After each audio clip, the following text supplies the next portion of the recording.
Hello, everybody. Welcome back into another edition of Prime Sports World, and happy Hump Day to all of our fans out there. On today's episode, we got a full docket of stuff going on in today's episode. We're going to first talk about the race for MJ's trophy. It is the first year the trophy is going to be designed after Michael Jordan, and three players are up for that award. We're going to talk about the struggles of the Dallas Mavericks. Even though last time I checked, they were winning that game against Philadelphia. I don't know exactly what's going on with it now. We're going to take a final look at the standing. Yeah, so it's halftime. Final look at the standings in both conferences as we look closer to some of those close, contentious races as we wrap down the season. And then we're going to do something, nothing, everything. And, of course, we're going to bring you our GOAT Talk segment, a staple here at Prime Sports World, especially on the crossover.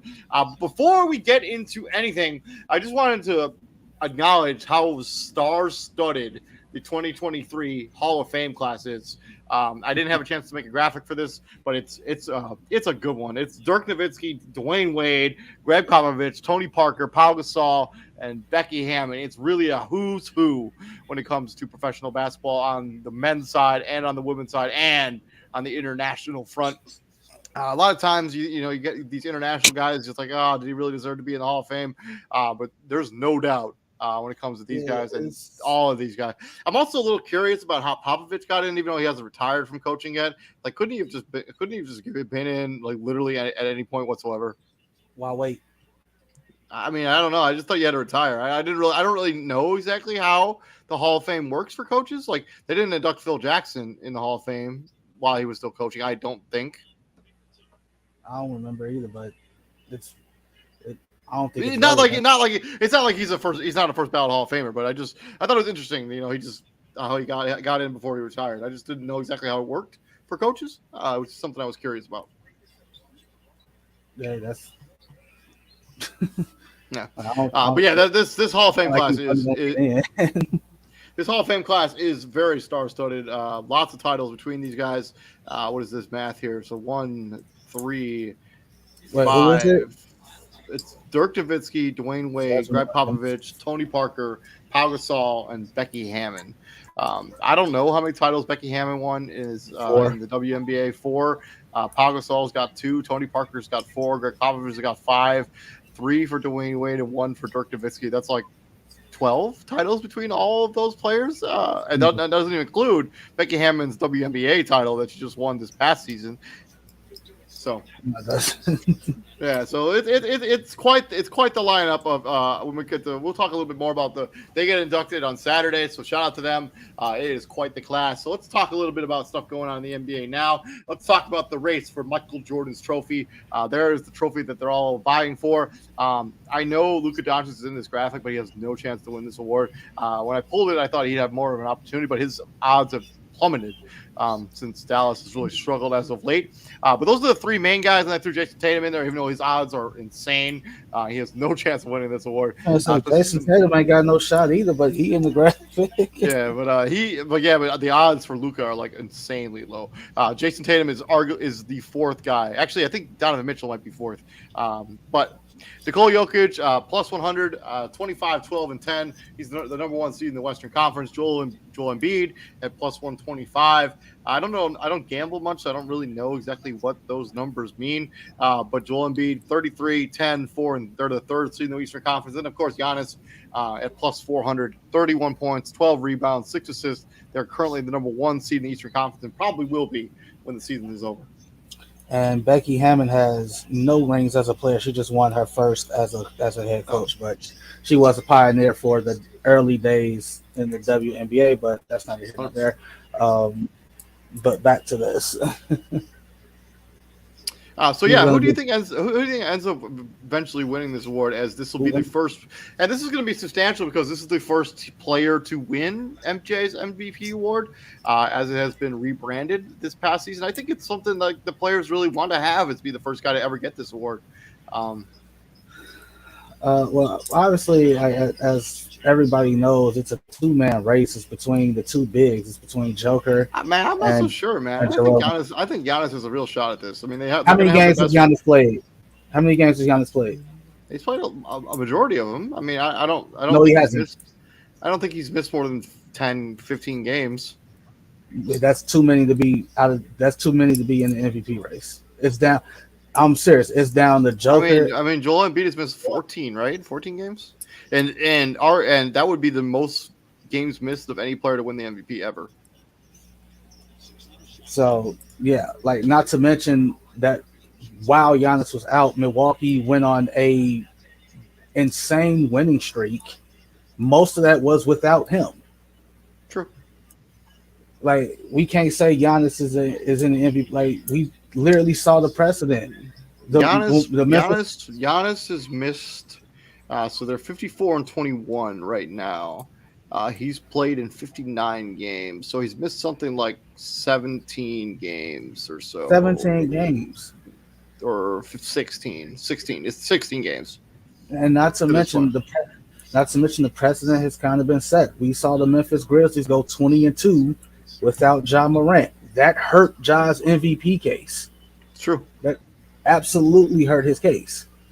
So, yeah, we can't say Giannis is in the MVP race. It's down to 2 dudes, Joker and Joel Embiid. And what just hurt Joel Embiid's case is it's a matchup against your counterpart and you didn't play for whatever reason. You didn't play. You can say it was a calf. You can say So whatever it was. Joel Embiid has played 2 more games than Giannis this season so far. 2. But yeah, like I don't know. Like me personally, I give it to Joker. Like how many I games is think Joker? Do? I will pull that up. I don't have that number in front of me, but I will get it.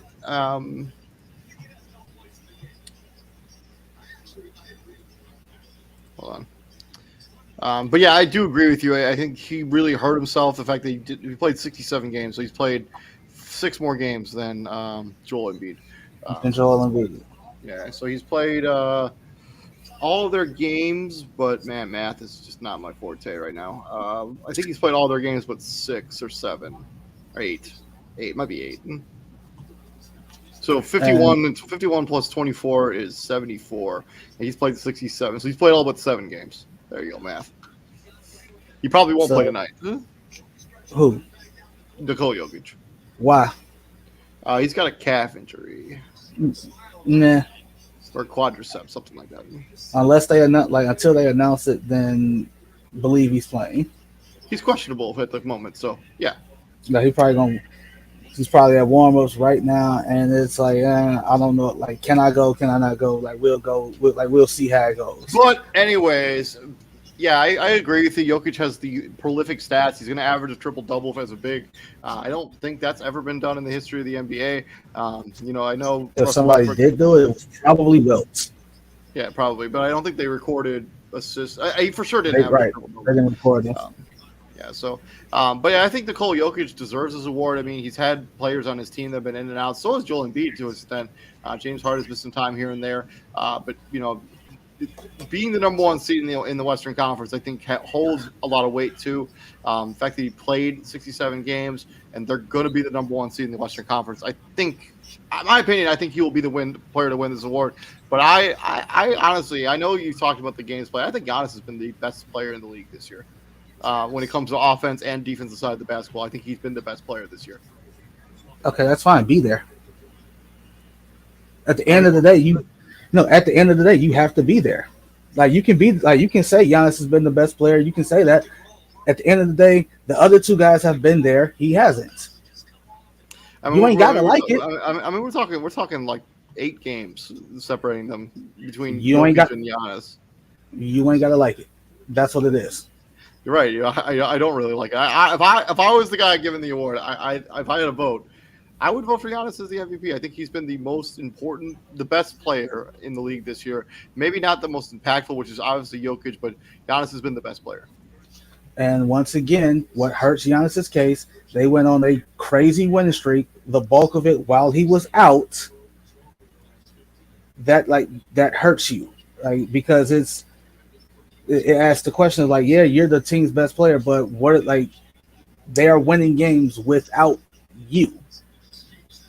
And that's just, I understand players shouldn't be punished for stuff like that, but hey, it's the world we live in. You ain't gotta like it, but that's what it is. You take Joker off the Nuggets, and it's just Jamal Murray, MPJ, and the rest of the island of the Misfit Toys. How good is Denver? Are they the 1 seed?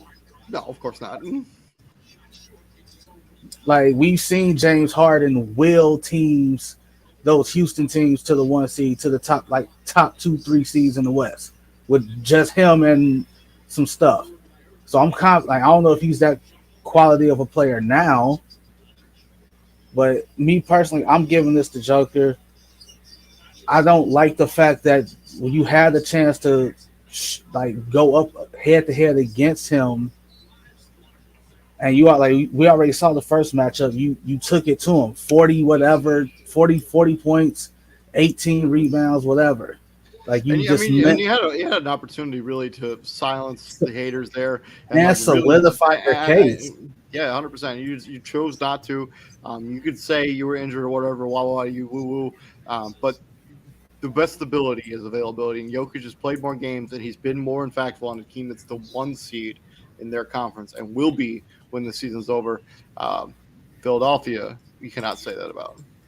No, because Philly's what, 3rd? They're 3rd in the East right now. Yeah, they will be 3rd in the East unless something happens with the The Cleveland with Cavaliers, Boston. obviously. No, the Cavaliers. I don't think they have a shot at catching Boston. Yeah. Now, how many games left? They're, So math. they're, So they're, there are they're three 70. back. Yeah, They're there's three back two and a behind half Boston. right So now. Or yeah, three back or two and a half behind Boston. They have math. Hold they're on. they're So five behind they played Milwaukee. 75 games. So they have 7 Yeah, it's games not no left. time. It's not no time left. Yeah, I It, don't think that's gonna be work it's out for not them. like, and they're not catching. And but the thing is, it's what I said about them a while back, right? Like no one's taking Philly serious in the playoffs, and you can deem that disrespectful all you want. Their history doesn't favor them. They have a Yeah, tip. I mean, they never make it out of the first round of the playoffs, They or never they make it past the it's, second round. yeah, out of the second round. They never make it to the Eastern Conference Finals, and that's kind of been something that's hung against them since for a while. Until they right that shift and make that correct, that's going to be the knock on them. But yeah, I think Nikola Jokic is probably going to win this award. He's the betting odds favorite. We'll see what ends up happening with this award. Let's talk about a player that was expected to be in this conversation and was for a majority of the season up until basically the last month or two. They're Dallas Mavericks and their crumbling record right now. If the season were to start today, they would be out of the playoffs. This is a team that went all in with the Kyrie Irving trade. That has not really worked out in their favor whatsoever. Their current record, they're 37-39. They're the 11th seed in the Western Conference. The Mavericks currently, with Luka and Kyrie Irving both on the floor together, are 4-8. I have seen some conflicting numbers when it comes to the Kyrie Irving, what the record is with just since Kyrie Irving got there. I did see some numbers that said they were 7-9 in that span. I've also seen they were 4-13 in that stretch as well. I'm not sure what the actual number is. I will double check that again. And also now Luka. I know he picked up a tech in their not the game, but the game before this. Against Charlotte. That was Charlotte that was supposed to suspend him for the next game. The NBA has now rescinded that tech, but he's still one away from a suspension in a stretch where they cannot afford to not have Luka Doncic on the court. What's the issue here with the Dallas Mavericks? Their defense has plummeted. This is the calling card of this team was when they went to the Western Conference Finals. They were the best defensive team in the NBA. I think in the West. I don't think they were the best defensive team in the entire NBA. That's what it is. They trade so in order to get Kyrie, they had to trade their key defenders. They had to trade Dorian Finney-Smith, play defense. They had to trade some other guys that played defense. That's really what it is. Like we've seen the offensive firepower. What good is scoring 130 points if you giving up 132? And it's also one of those things where it takes certain moves take more time than others. I mean, but the unfortunate part of this is they don't really have time because Kyrie Irving is a free agent this offseason, and they pushed all their chips to the center, and hoping that this would bring them for they didn't think they'd be in this situation where they're fighting to make the play-in tournament. I don't think that's but you have two players who play the style that they play. I know Kyrie Irving has played off the ball, but these two guys are just. It takes time for games like this to mesh well. Like even the first year in Miami. You know what doesn't help? Let's not act like they've been playing together the entire time. They both missed games, so that doesn't help. So Luka Doncic had a thigh injury that he missed 5 or 6 games. He was unable to play in that stretch. And then there was a stretch when they were both out. Kyrie Irving has missed some time as well. And then there's a stretch where they were both out, and it's like, I knew this. Teams don't really practice how they used to. You just don't see them practicing as much as teams used to in the past. So there's hard to build a rapport when you're never on the court together, or when you play very little together. And it's and everything that's happening, it's those out there I knew this trade wasn't going to work. How are you going to say that? They've barely played together. And I don't know about you. I understand you went you pushed all your chips to the middle of the table for this deal. What you didn't count for was Luka getting hurt and missing significant time, Kyrie being out missing significant time, and the both of them being out together missing significant time.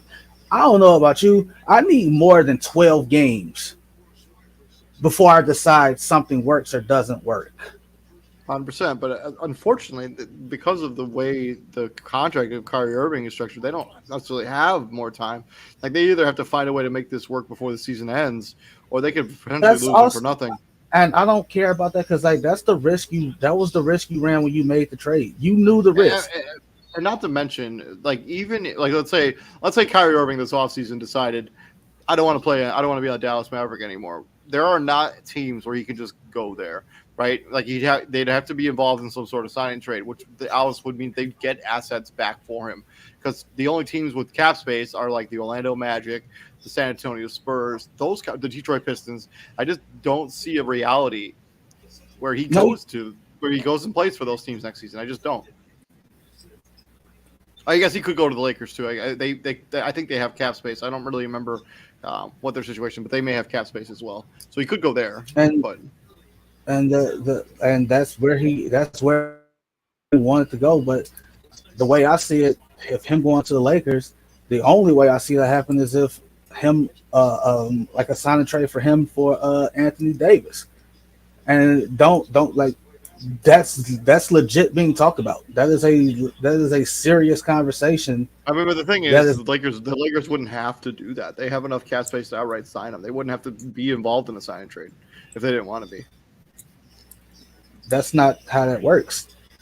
If I'm losing this guy, I want something in return. I'm not just gonna lose you for nothing.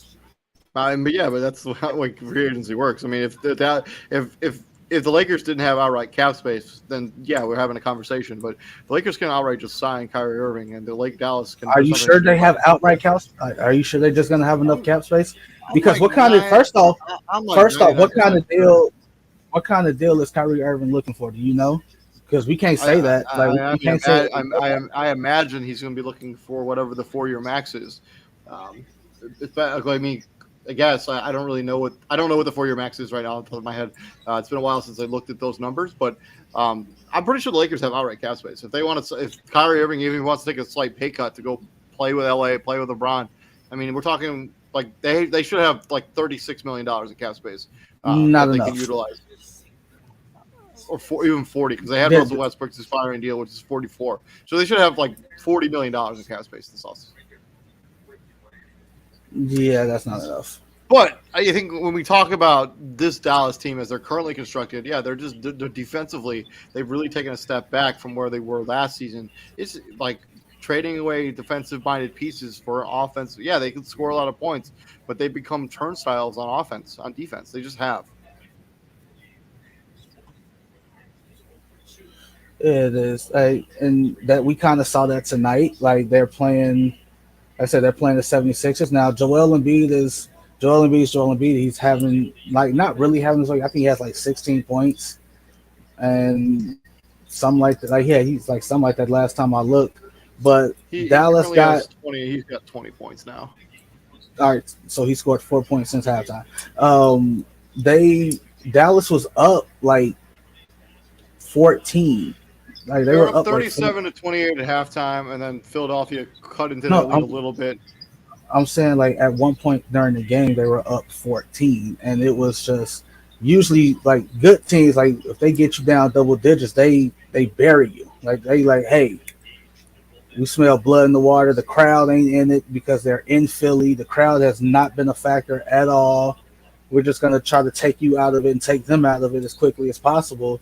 And slowly but surely, Philly just walked them down, and like that's what happened. Like it was a first 14 turned to 10, 10 turned to 6, 6 turned to 2, and then all of a sudden the I mean, Sixers were lead. when you're playing against a good basketball team, 14 points is really not a lot, especially if you're in the first quarter. I mean, teams have shown that they can erase those deficits quite quickly. But a lot has to go. You still got to hit your shots. 100%. What do you think eventually ends up happening here with this Dallas Mavericks team? We'll talk about some of the standing stuff here in a minute, but do you think they make the playoffs? Yes or no? I'm gonna go no, but at the same time, I think what's really gonna need to happen is the powers that be, Mark Cuban. I know Luca's your boy. I know he your boy, but hey, you're running the same risk that you did with Dirk. You had Dirk for 20 years. You built two championship teams with Dirk. Like, I don't care about the team that won 60 some games. They lost in the first round to First an eight round. seed. That's not a championship team. You had two championship teams with Dirk Nowitzki. They went to the finals twice. Won one, they lost one. You had Dirk for 20 years. Don't run that risk with Luka Doncic because Luka he will get lost. He will team up with Jokic. That will happen. I mean, but he's in the first year of a That max is a extension, that, so he would literally have to request a trade. Which I mean, we've gotten to the point where NBA players even request trades all the time now. So the fact that he's in the first year of a max extension doesn't mean what it used to mean. Like back, means I mean, absolutely nothing. we're So Mark, talking 3 or 4 years ago. If you're in the first year of a max extension, you were just stuck. That's not the case anymore. yeah, Like like in and general, like rookie deals, like those. I think they will make the playoffs. I think they'll end up as the. I think they'll jump Oklahoma City. I think they'll also jump the Pelicans, and I think they'll end up as either the 7 or the 8 seed. I think that's just the way things are going to Well, go. they're saving grace. It's like if Minnesota, if New Orleans continues to play like how they did last night, then hey, all you gotta do is win. But at the same, but what I was saying, like Mark Cuban really has to sit Luca down and be like, hey, bro, like, hey, I got rid of Rick Carlisle for you because y'all started bumping heads. It's looking like you and Jay Kidd ain't getting along. I'm not gonna keep. I'm not gonna keep what you call it shuffling, bringing in coaches just because they don't make you feel just because they make you feel some type of way. I'm not gonna keep doing that because I'm not gonna. I also think Luka Doncic's attitude on the floor is toxic as hell.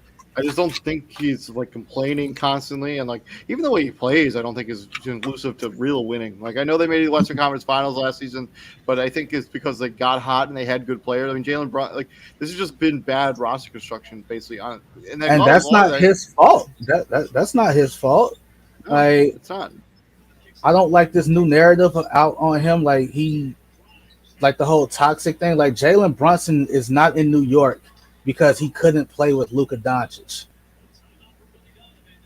Like Jalen Brunson's not in New York because he couldn't play with Luka Doncic. I'm gonna repeat that, Calvin Cowherd.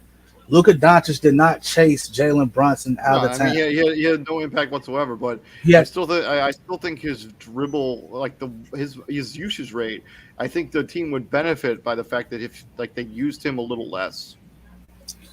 okay, so use him a little less and put the ball in whose hands? I mean, they have Kyrie Irving. I mean, just Okay, utilize some of the assets you have. Utilize him a little less and put the ball in whose hands? It's the same thing. They literally just substituted Jalen Brunson for Kyrie Irving. Yeah, I'm not saying Luka Doncic has had any impact whatsoever. I just think that his play style and his usage rate, I think, is it's not conclusive to winning. I just because you look at all the teams that have players in the history of the NBA have these players that have this insane usage rate, they usually burn out by this point, like during a season. And they have more than just one other running mate. It's more than it's like it's real easy to figure out, okay, your turn, his turn, your turn, his turn, your turn, his turn. That's easy. I mean, this is the same thing that used to happen to James Harden. Like when he was a member of the Houston Rockets, his usage rate was absurd, and he wore down when it came to the playoff time. But now James Harden and now James Harden has this narrative of he can't win when it's time to get it done. Hey, no, I'm not putting like is Luka. Does he hold some responsibility? Yes. Is it all his fault? No. No, of course not. Because like you said, it's like they are a different team when THJ is hitting shots, Kleba is hitting shots. When those supporting cast that are when those guys are making shots, this is a different basketball team. When Luka Doncic is making shots, it really motivates this entire. It has a lot to. It's a lot to do with like the Steph Curry effect. Like when Luka Doncic is making shots, like when he's pulling up from whatever, he's doing step back stuff, and like he motivates the rest of the players on the team. But when he's struggling or he's not shooting it particularly well, nobody on this team can really step up and fill that gap. Exactly. So it's like, why utilize what roster? Like utilize it's just poor roster. Um, it's a poor roster build. I'm It is, not but I mean they've been hamstrung because they haven't had any draft capital because of the Porzingis trade that was not a let's call it a failure. It was really didn't work out the way they expected it to. Then now they're not going to have draft capital either due to the Kyrie Irving trade. So I think it'll be interesting to see what they end up doing as we move forward. and I don't think they utilize, and I'll put that on coaching too, because I don't think Rick Carlisle as well as Luka Doncic, I don't think they utilize KP in the No, right fashion I either. mean, me and you have been talking about this for Couple years now. Like they basically turned him into a 7'4" spot up shooter, and it's just like, no, I'm more than that. I mean, you see the numbers he can put up as a Wizard. I mean, he's averaging double. He's a unicorn. He's a unicorn. He basically single-handedly won that game last night against Boston. So, like, the guy came into the league and was dubbed the unicorn almost out the gate, and it's just, I'm gonna like, he made Phil Jackson look like a genius because they hated that pick initially in New York. Yep. And then he was like, "Hey, I'm a baller. I can hoop. Y'all don't know about me, but y'all finna know." Like, do they lose Kyrie Irving? I don't know. Do they? I throw a bag at Kyrie that he can't say no to. I think you give him the 5-year max. I don't know exactly if he makes the All NBA team, which I doubt he will. But I think we'll figure it out. Obviously, like the comments that Luka made, that he's not having fun anymore. Like, yeah, nobody likes. No one likes losing. No, I mean this team was the 5 seed in the Western Conference when they made this trade. They've fallen all the way down to 11. Yeah, nobody likes being injured. Nobody likes losing basketball games. That's just the reality of the NBA. Moving on to final standings, as we just talked about a bunch of stuff going on. Here's some races that are semi-close. So let's talk about who finishes as the 3 seed in the East. The Sixers or the Cavs. Who do you think is more important for? 2 games separate them currently, as the Cavaliers lost to the Atlanta Hawks last night. Sixers, Cavs. Who will be the 3 seed, and who needs that seed more? Okay. Wait, say that again. Who's it between? So the Philadelphia 76ers are in a battle for the 3-4 seed. The Sixers currently have a 2-game advantage over the Cleveland Cavaliers. You're talking about an opportunity where you're either going to play the New York Knicks or either Miami/Brooklyn. So who gets that 3 seed, and who do you think it's more important for between those 2 teams? I think it's it's obviously more important for Philly. If I'm Philly, I don't want to see a Milwaukee or a Boston to the conference finals at least. Like, I don't want to see. Regardless of you have to play one of them in the next round, regardless. And and if that's the situation, you ask yourself, does it really matter? I don't think Philly isn't better than one of those 2 teams, and Cleveland damn sure ain't better than one of those 2 teams. True. I agree with you. I think Philadelphia, because they have the 2-game edge, I think they will end up being the 3 seed in the Eastern Conference. But I don't necessarily think it matters, because I think both of these teams are good enough to beat the New York Knicks. And I think both these teams are good enough to beat Brooklyn/Miami, whoever that happens to be. That brings us to the second debate. The East, staying in the East, who avoids the play-in tournament, as the Nets and Heat are 7 and 6. The Nets and Heat are 6 and 7 respectively. They are currently 0.5 between them in the standings. So who ends up avoiding the play-in? The Brooklyn Nets or the Miami Heat? The Nets are currently up a half game on Miami.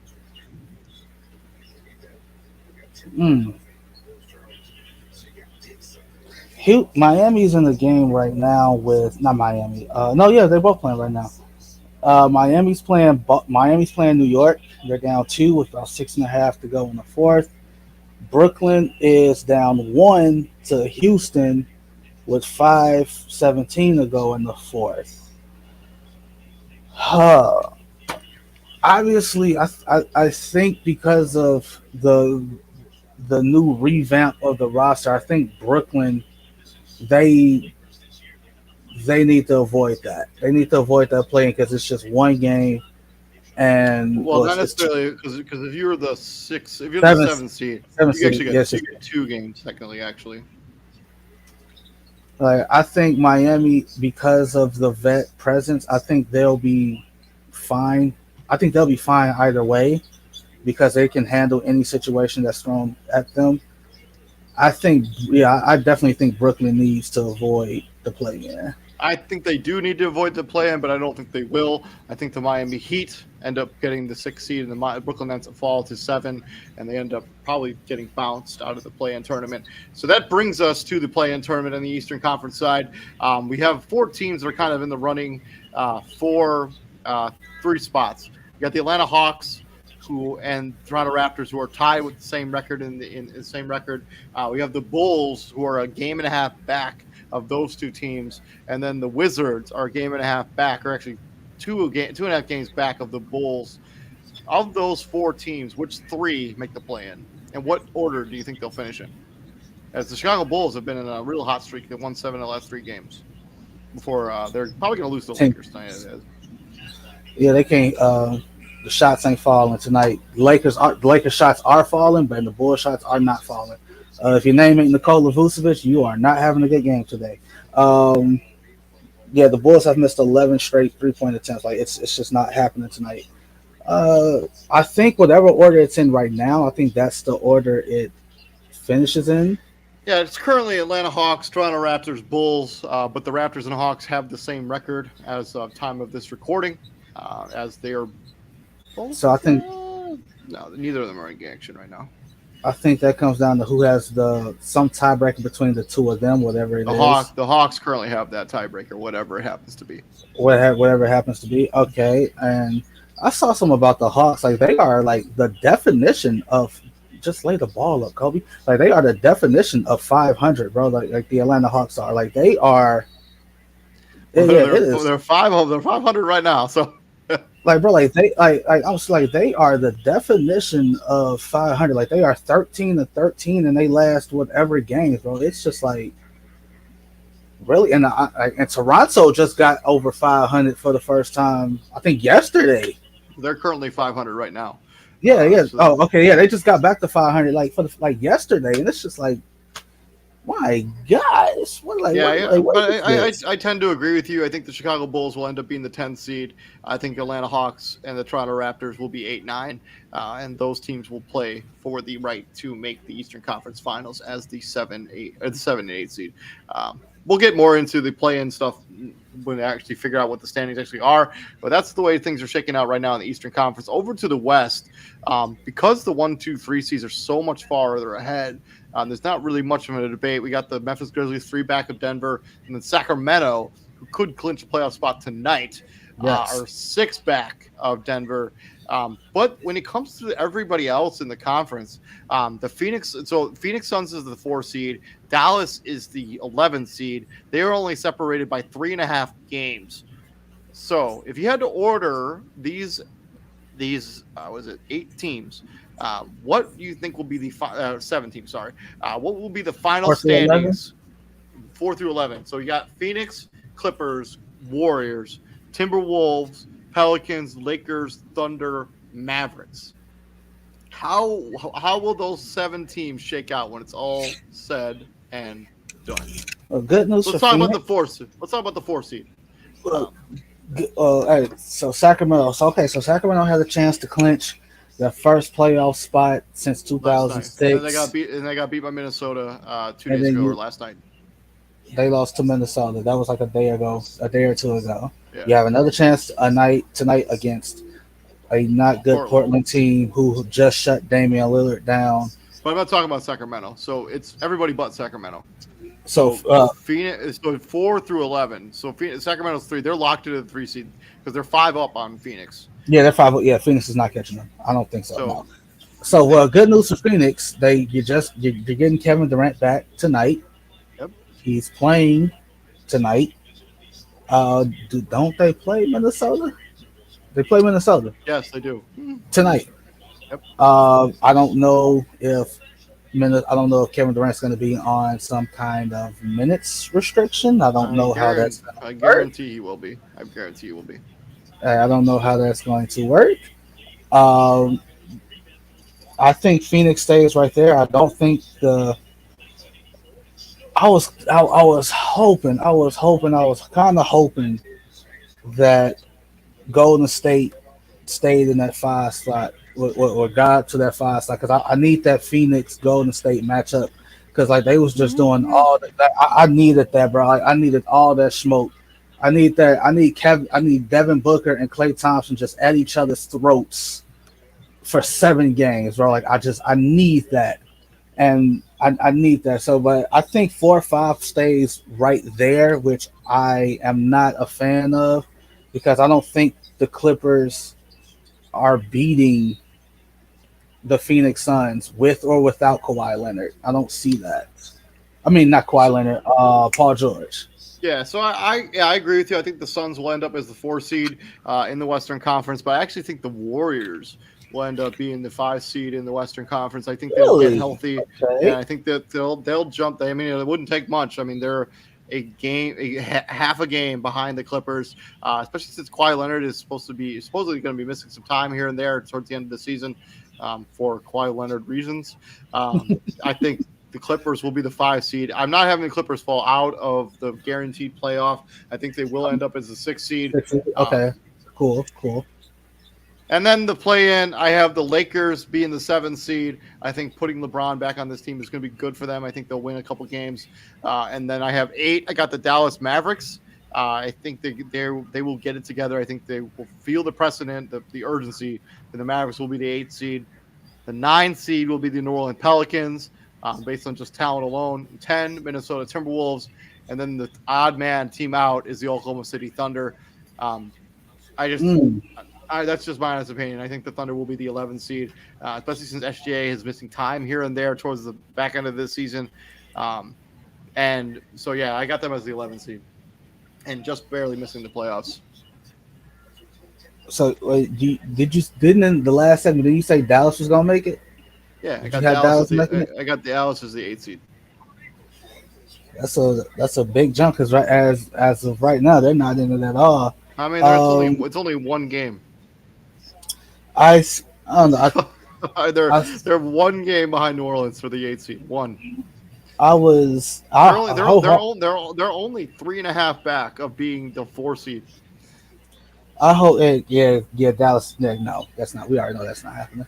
No, I wholeheartedly did not expect Karl Anthony Towns to even come back, let alone play as well as he play. has.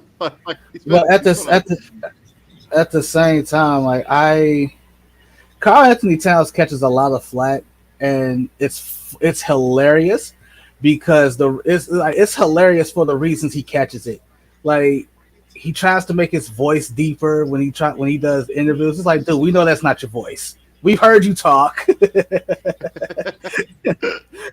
like we've heard you talk. Now, anytime you go talking like this to all of a sudden talking like this, like bro, like we know, like we hear the difference. We're not dumb. like we're not dumb. Like not taking away your talent at all. You are very skilled. You are a very skilled player. We understand that. But dude, like just stop trying to be something that you're not. That's the issue that's the hang up with Karl Anthony Towns. I wish we could have got him for the entire season. I would have loved to have seen them figure that thing out. The Gobert Karl Anthony Towns dynamic, how they play together versus how that affects Anthony Edwards, because Anthony Edwards isn't Anthony Edwards if he has 2 7-footers in the lane. And you don't want Anthony Edwards to just be a spot-up shooter, and you don't want Karl Anthony Towns to be a spot-up shooter and just camp out on the three-point line. I think they fall to, what are they, 7? I think they fall to 9. I think they drop down to 9. The Lakers have like one of the easiest remaining schedules. They do. It's very easy. It's very easy. The Lakers have one of the easiest remaining schedules.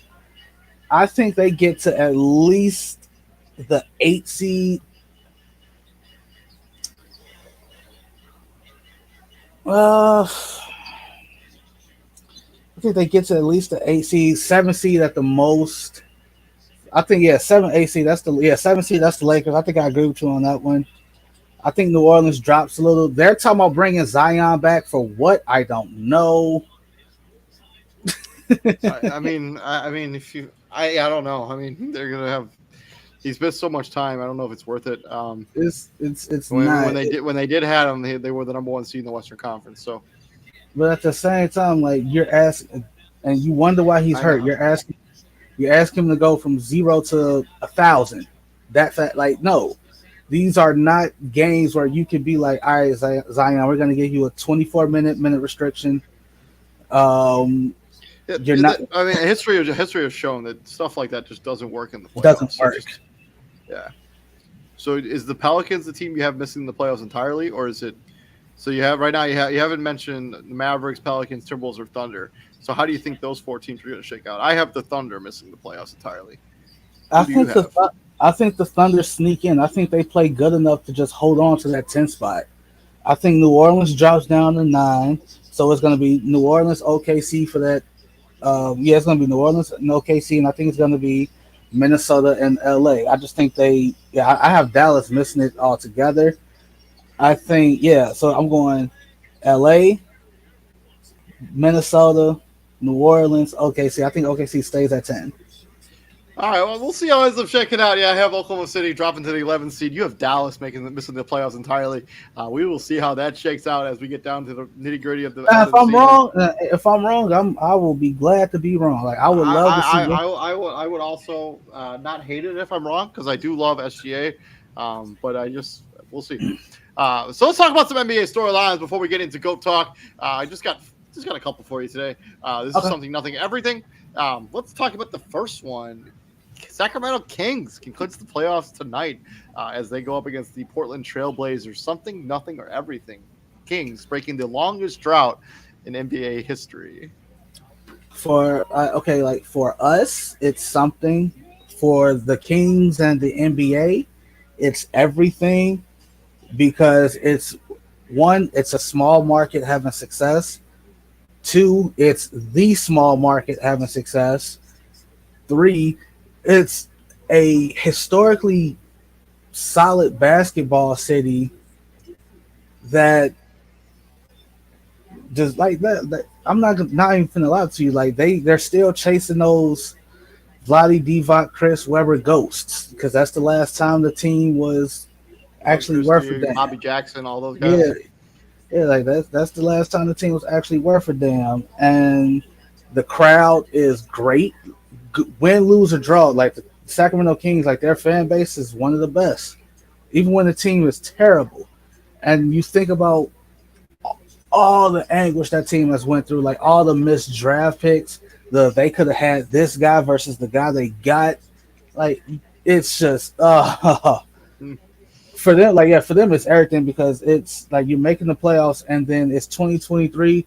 We ain't finna act like this team wasn't talking about relocating. It's true. Like the relocation rumors weren't a thing. So Giannis Sabonis, if you conversation MVP. I mean, he might end up as a top 5 MVP vote getter. This is everything. Whenever you break a drought, the longest playoff drought in NBA history, it's everything. Speaking of another thing that I also think is everything, we'll see how you'll get your opinion on it. Adam Silver, he's hopeful a new CBA deal will be reached by Friday. Something, nothing, or everything. It's everything because that's hopeful thinking. Oh, it's so hopeful. I can't imagine a new CBA will be reached by Friday. It's everything. If it ends up being like legit and he's not just blowing smoke, it's everything. Because we all talked about the next CBA is going to be contentious because I think owners are going to want to have more control over players because players right now have so much power that they've kind of made owners look bad all the time. Like they have control of where they play. I mean, you signing a new contract literally means nothing anymore. Back in the day, a couple years ago, if you signed a contract, you had to play out that contract.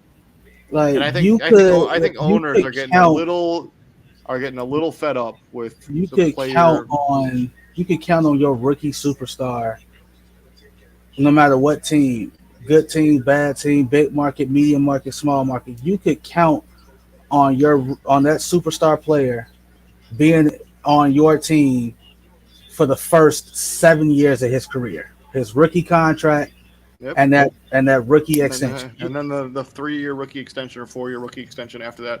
Yeah, Like this is everything. Like I'll be shocked if it's true, but you could count on that. Like you could count on that. Like LeBron, like we saw LeBron James, Chris Bosh, Carmelo Anthony. Like we saw them stay in their respective first cities for 7 years. We saw that.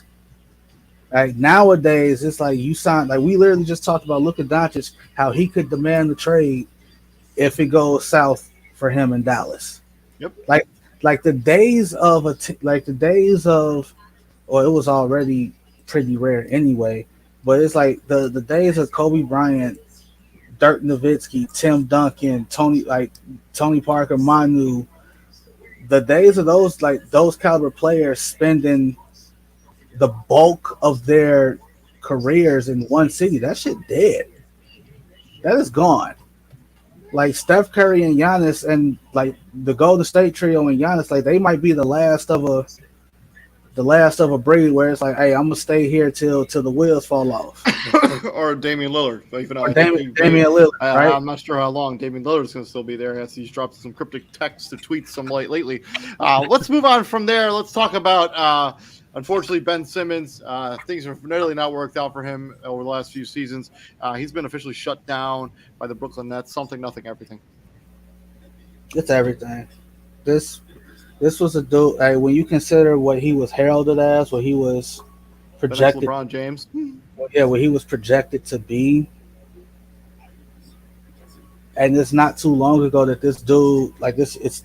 I mean, he was an all-star like 2 years It's ago. right. Yeah, it's 3-4 years ago. This guy was an all-star. It was he could be the best player on his he could be the best player on his own team. It was like they thought they were gonna have to make a decision between him and Joel Embiid because Joel Embiid couldn't stay healthy and all that other good stuff. Like this, we saw this guy literally go toe to toe with a Brooklyn Nets team before they got before it all went to hell. And whatever is wrong with him, I just hope it gets fixed. Yeah, I mean, you want to see him play productive basketball. This is something. I'm not going to say everything, but yeah, it's sad to see where his career is right now as opposed to where it was a few years ago. Hate to see it. Hate to see it. To the last two, this one's about Kevin Durant. The first one, Kevin Durant returns tonight. He's probably going to be on a minute restriction as he goes up against the Minnesota Timberwolves. Something, nothing, everything is Kevin Durant missed 10 games with that ankle injury. It's everything for the Suns because he's their everything. He's he's big brother. It's everything. You basically recreated your entire roster to facilitate this kind of trade. He's only played 2 games for you as a member of the Phoenix Suns. To get him back on the court before the playoffs start, yeah, it's everything. And then finally, another player that returned, LeBron James, made his much anticipated return. A lot of stuff that was said about the LeBron James return that a bunch of doctors told him he was going to have to shut it down. But he went to the LeBron James of foot doctors, and that's how he was able to get back on the floor. I don't know if that was just one of those things that made the rounds on the internet that wasn't true, but he said that. He said that. Okay.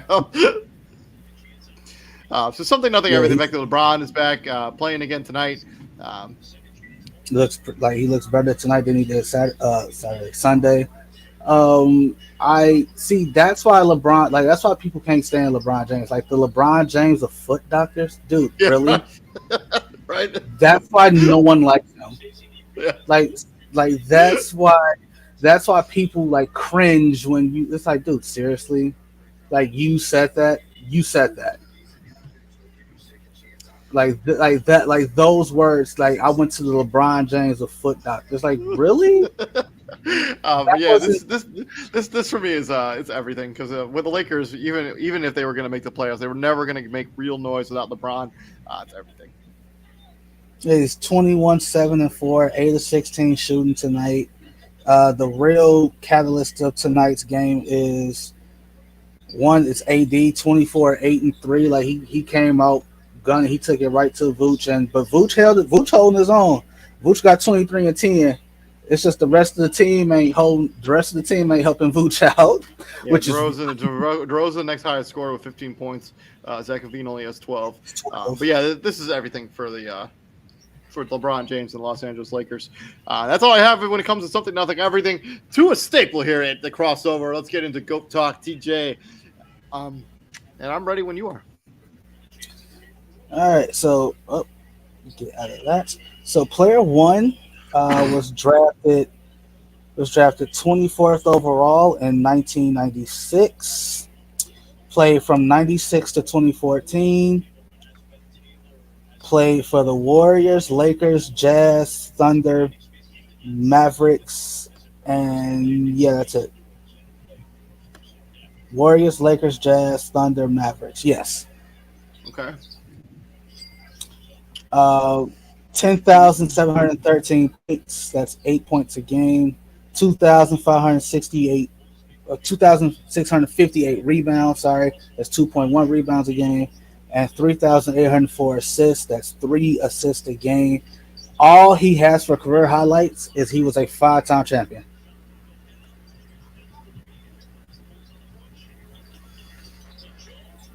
Okay. Warriors, Lakers, Jazz, Thunder, Mavericks won 5 NBA titles between 96 and 2014. Yes. So he won them with the Lakers. Derek Fisher. It's got to be. It's Derek Fisher, yes. All right. Okay, so player 2 was drafted 18th overall in 89. Played for the Bulls, Warriors, Hornets, and the Magic. 7,330 career points. That's 9 a game. Basically 10 points a game. 9.8. I hate that. Just round up. God. 1,328 rebounds. 1 point.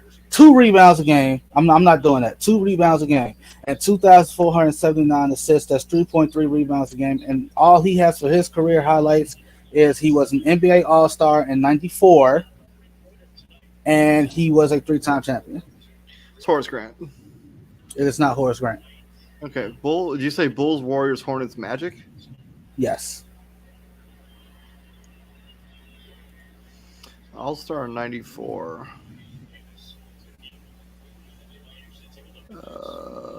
John Paxson? No, it can't be. It's not John Paxson. So it's somebody who's on those early Bulls teams. It's Stacey King? No, it's not either. It's not Stacey King. What did he play until 89 to what? He played from 89 to 2000. Like 11 years. So he probably made the All-Star team as a member of the Magic. So he went from the Bulls to the Magic. Did he? I don't know. I'm guessing, actually.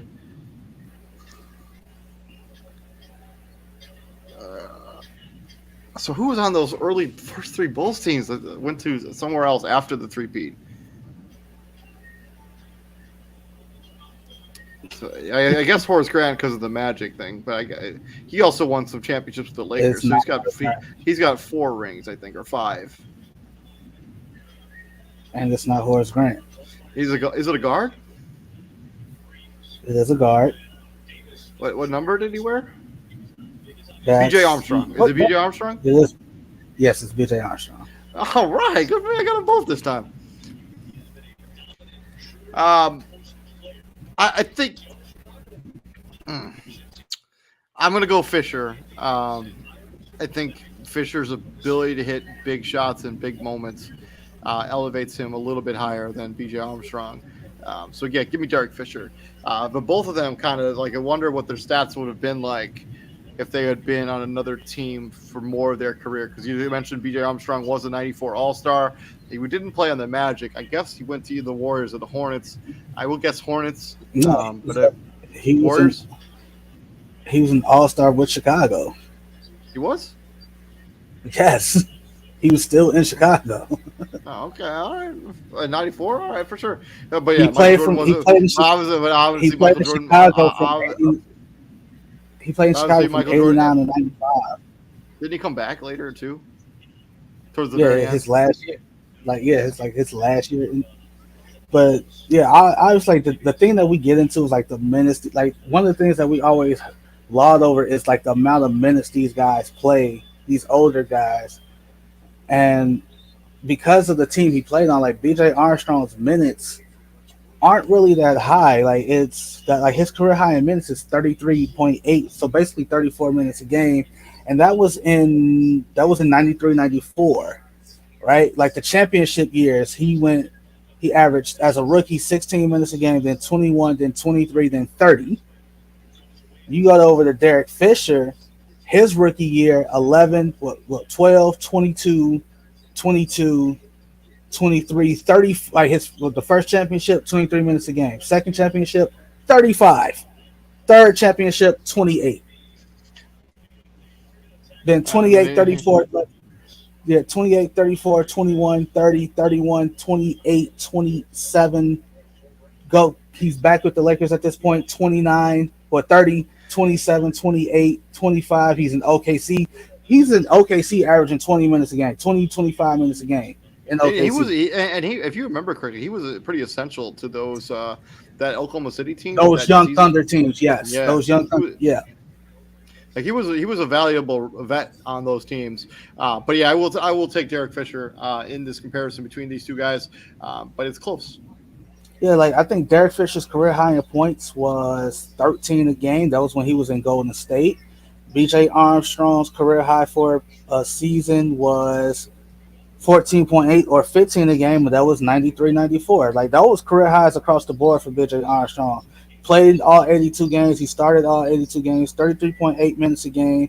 He shot 47% from the field, 44% from three, 85 from the line, 2 rebounds a game, 4 assists a game, a steal a game, under a block. Yeah, I mean that's another thing about Derek, like older players, right? Like he played 82, 50, 78, 70, 82, 82, 74, 82, 82, 82, 82, 82. And then in that lockout shortened season, I think in 11-12, he played 43 games. I think it's every game that season. So, for real, like, right. Yeah. But I'm still going to go Derek Fisher. Yeah, I can't. Yeah. I mean, BJ, and I think the issue that we run into is because of the caliber of player that these two dudes play with. Like, let's not act like they played with Joe Schmo or like they play with arguably like, people who are in the conversation for being the greatest basketball player of all time. They played with like Derek Fisher played with two of the greatest players like Kobe Bryant and Shaquille O'Neal to start. Then he gets Kobe Bryant and Pau Gasol. Right, those aren't slouches. B.J. Armstrong played with arguably the best duo, the best 1-2 punch ever in Scottie and Michael Jordan, and because they play with those guys, like their skill set is like, oh, you get looked at like, oh, you were nothing, you were this, you were that. It's like, no, dude, I can hoop. I mean, he made it all-star. He won three championships for a reason. But yeah, that's been our GOAT Talk. That's been our episode of the crossover for today on Wednesday. We'll be back here doing the crossover next Wednesday as well, as we wind down the NBA season here towards the very, very end. But yeah, thank you very much for joining us. Please like, share, and subscribe to the podcast. I am David Huffman. Right there is my co-host, Mr. T.J. Hopkins. And look out for tomorrow's content, as Izzy is going to be breaking down the Final Four tomorrow on the show. And then Friday, we're going to have our WrestleMania preview show. That's at 10:30 p.m. Eastern Standard Time. You don't want to miss that content. Anyways, TJ, what do we do here at the Prom, my friend? We put the kids to bed because this Bulls game is over with. No, but anyway, we bring the heat. We bring the heat. Yes, sir, brother. And I will talk to you later, man. You have a good night, okay? See